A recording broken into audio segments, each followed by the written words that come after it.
we need to start again. It's a dramatic drop in clubs' revenues. I have the fear that some of the big clubs will probably suffer losses that are bigger than federations or one individual club than the confederations will lose across the world.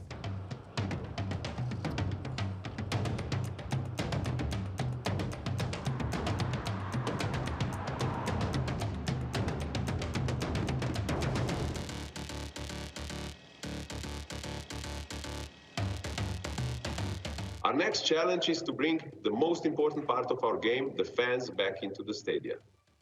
For the moment, this is not possible due to the extreme fragmentation among countries and the single format adopted for the qualifiers.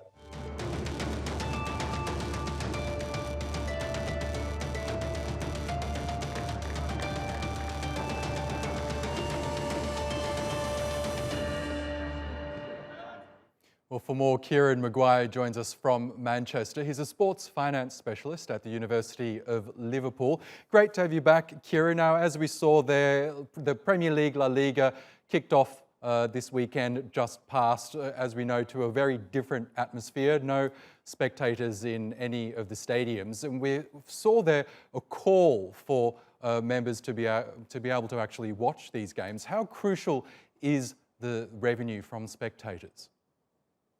Well, if you take a look at the Premier League, in 2019, it amounted to around about $900 million for the full season.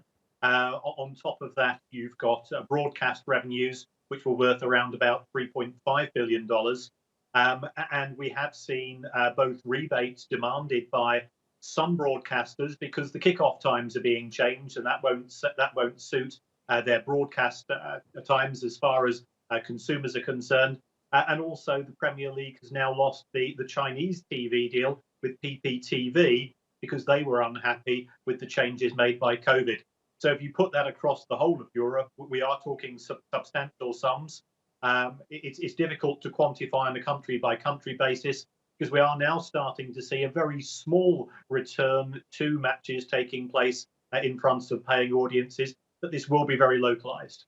Yes, and as you say, the lucrative cash cow that are broadcasting rights have taken a hit because of this unprecedented pandemic. So how do these clubs then economise in this environment? What do they need to do in order to survive the current economic crisis? Well, if you take a look at any industry, any company, regardless of the environment in which it's operating, if its income has a significant decrease, then you've got to look to reduce your costs. I think part of the problem with football is that they have two types of costs. They have mandated or committed costs in the form of player wages.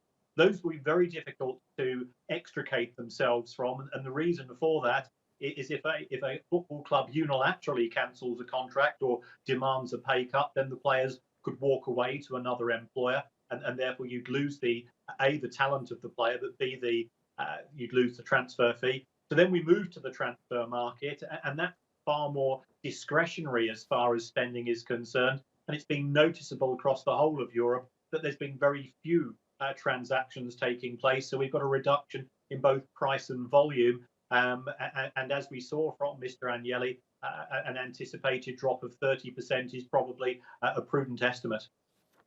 Sure is. Okay, Kieran Maguire from the University of Liverpool. A pleasure to have you on as always. Thank you.